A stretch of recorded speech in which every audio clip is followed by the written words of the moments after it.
Hi, Web Summit. Oh, all right, where's my thing? Okay, cool. So today I'm going to talk to you about designing in technology, but more specifically with technology. I head up the Fashion Innovation Agency at London College of Fashion, and we started the agency 3 years ago with a remit of helping designers change the way that they're making their collections.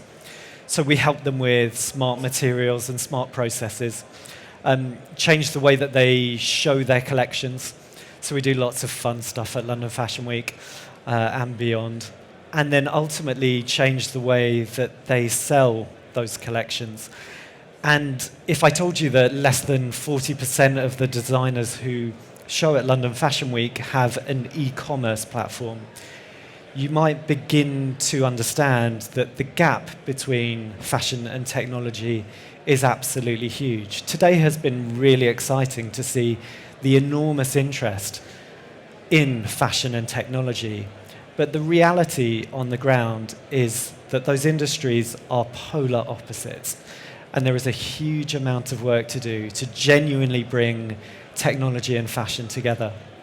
So we're very fortunate to be part of the London College of Fashion, who have really tasked us with generating this new ecosystem for fashion designers within digital. So when I go talk to designers about technology and what you can make with technology, I kind of always use this as a starting point. And the industry is incredibly cyclical.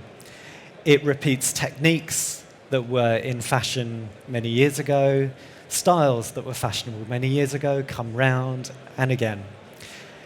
But the fast pace of the technology industry allows designers to genuinely innovate season after season. I'm going to show you some of the projects that we've worked on. And some of them are quite old, so don't hate them. When I look back on them, it's kind of with fondness, but you can see very quickly how technology has surpassed them. So I should mention briefly that at London College of Fashion, we have been incredibly forward-thinking about helping designers move into technology and begin to work with technology. So whilst most of my work is with established designers and brands looking to engage with technology, this is the first year that students at London College of Fashion will start designing with e-textiles. We'll be teaching them how to integrate technology into garments, which is a really big step for us. And then we have this whole ecosystem around us of my work at the agency. We run fashion technology incubators. We have a fashion designer incubator called the CFE, which houses traditional fashion designers. But what we really want to do is start housing some technology brands alongside those designers and have them work under the same roof and begin to see what new models come out and what new product comes out of that. And then last week, we launched the Digital Anthropology Lab, which is experimenting with human interaction with technology and is really going to be a play space. It's a research center, but we'll be looking at future wearable technology applications and allowing students and graduates to come back in and experiment with technology there. So lots of genuinely incredible work being done at the college. Okay, so just a brief bit about some of the stuff that we've been doing. And this is one of our very early projects that we did nearly 3 years ago. And we're really keen to get designers working with tech.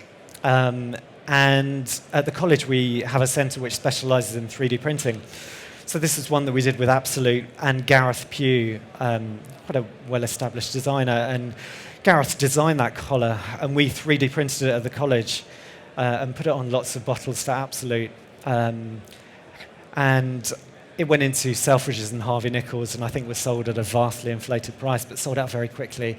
But I think more meaningful for us was that Gareth was able to start experimenting with the new technology and has continued to use that throughout his career. Oof, okay, the world's first digital skirt. Okay, so look, bear with me. And remember this, because this is important. I want you to look at that skirt, picture it in your mind, don't forget it. It's not easy for me to forget that. we, we were approached by Nokia a couple of years ago to do something at Fashion Week, and we had this fantastical idea of this beautiful, flexible, flowing dress. And I actually sketched the skirt out in the office, and the team laughed and said it was hideous. But Nokia kind of liked it and wanted to make it. So we took their phones, we wanted to laser cut their screens and try and see if we could use them that way. And as soon as we tried to laser cut the screens, they just broke. So what we ended up doing was 3D printing the structure and bolting the phones onto the skirt and then connecting them with an app so that the designers that we worked with, their print for the season was rotating around the skirt. So as the model went down the catwalk, it gave this sense of a beautiful flowing skirt. And you could switch the camera on and film the audience too. It was kind of fun. It generated enormous interest, but look, it's not wearable technology. It weighs 25 kilograms and huge braces on. Can you imagine taking that to the shops? Woo. But I guess what's interesting for me and where we are now with the advances in technology is that with flexible OLEDs or OLCD, I could actually do that right now in a very different format and do something which is beginning to be that vision of what we had 18 months ago, 2 years ago. We've done a project with Microsoft as well, and we had a concept around the future of the catwalk show, and we wanted to use technology to show how you could enhance a designer's show. And there was a lot of discussion in the industry at the time, and this is from September of last year, about the future of the catwalk show and whether live streaming will kill a catwalk show. It won't, but it's an interesting topic. So we came up with an idea and a concept of using tech to do something playful with a catwalk show. And so we live streamed from devices around the audience and projected them onto that 4-meter inverted pyramid and used real-time CGI to kind of rip the models apart. It was really cool, kind of a play on mediated, augmented reality. And we'll be doing a few more things in that space in the future. Startups. I'm really interested in how startups and fashion designers can come together to make cool product and actually bring it to market in a way that fashion designers would never, ever do. This is a company called Nifty Design that I met after a conference very much like this, had developed a flexible battery, they came up to me and said, Matt, we want to make a belt, showed me their prototype, it was scary.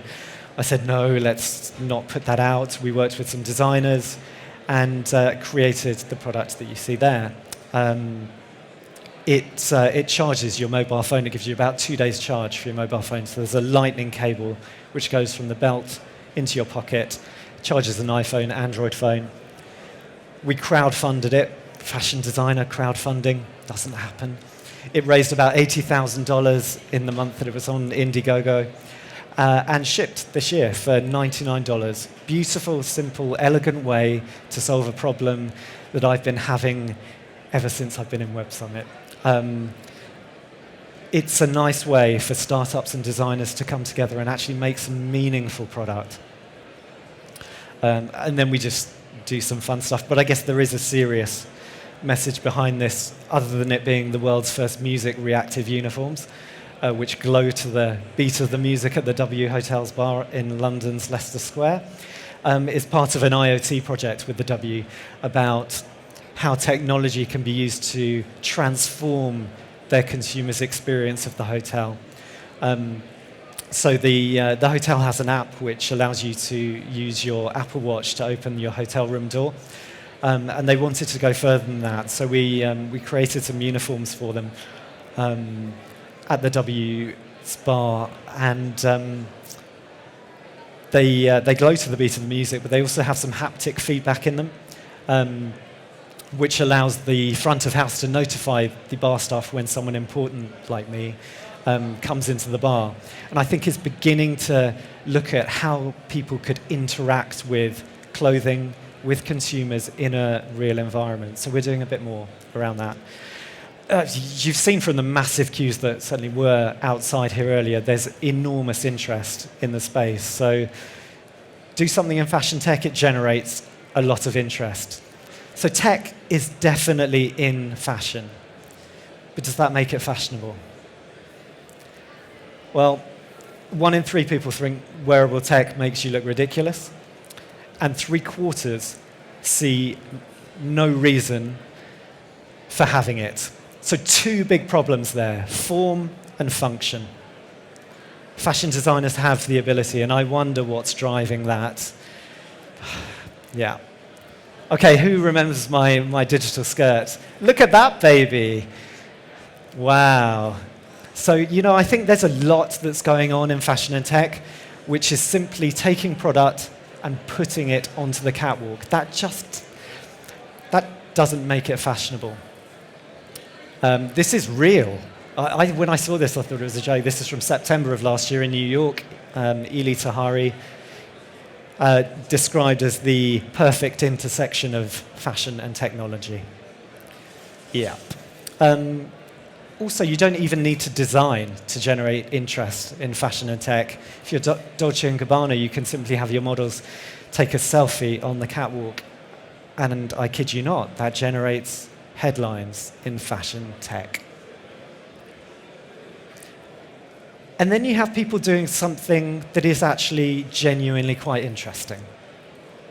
And Google's Project Jacquard has the ability to take technology to a yarn level and allow us to do some interesting things.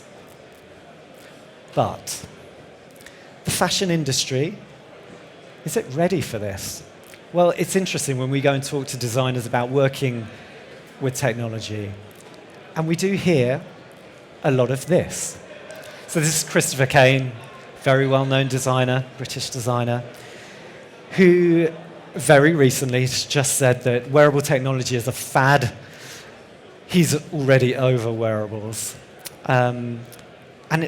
This next comment of his, I think, is really interesting. He says, "We work with fabrics to make life easier." I would argue that wearable technology is going to do absolutely that. Chris is a fantastic designer. I disagree with that. So there is still an enormous gap. And I want to look at the ways that how the industry can begin to work together to make a difference. So someone recently gave me these 4 rules for wearable technology, and I just wanted to bring them to you and throw them out there because I agree with some, I don't agree with others. Wearable technology must have a utility. Well, I think there have been some interesting discussions today about, does it? And I've got one last project to show you which kind of argues with that. It needs to be washable and reliable. Well, certainly if you're going to make it, it does. How far are we down the road with washable electronics? Still got a bit to go on that. It needs to be manufacturable. Okay, you need to make it at scale. Okay, so if you go to a traditional manufacturer and give them a circuit board and ask them to integrate it into the garments, they might have some issues. There are massive problems ahead for how manufacturing wearable technology will move forward at scale. And competitively priced. Again, another big issue. Wearable tech is expensive. Is it better than the nearest available competitor? Oh, I'm not sure. So these are my rules. And I think the only way that we're going to get beyond those issues is through collaboration. It's massively important that we work together, but more importantly than just collaborating, co-creation. Designers, technology companies, together making product has to happen. Invisibility, yes and no. It depends what you're doing. But bigger than all of that, and I think it's been mentioned a few times today, is emotion. This is fashion. You have to fall in love with it. People don't tend to buy fashion items on functionality. You buy it because you love it. And that kind of formed the thinking that we had when we worked with the Walt Disney Company, and I wanted to deliver a project around wearable technology with them. But I didn't want it to be about devices, and I didn't want it to be about what your heart rate was or how many steps you've taken, because if I'm really honest, the fashion industry does not care. You've got to make it look great. So we worked with a designer called Richard Nicol and a technology company called Studio XO to make a slip dress. And that's the fiber optic material that we used, and that's Richard looking very quizzically at what we were proposing. But he made actually a really simple, beautiful slip dress. And this is it being put on at Fashion Week. You can see a really small battery pack that's in that vest top. And we sent it down the catwalk, and the reaction was kind of big. So when it went down the catwalk,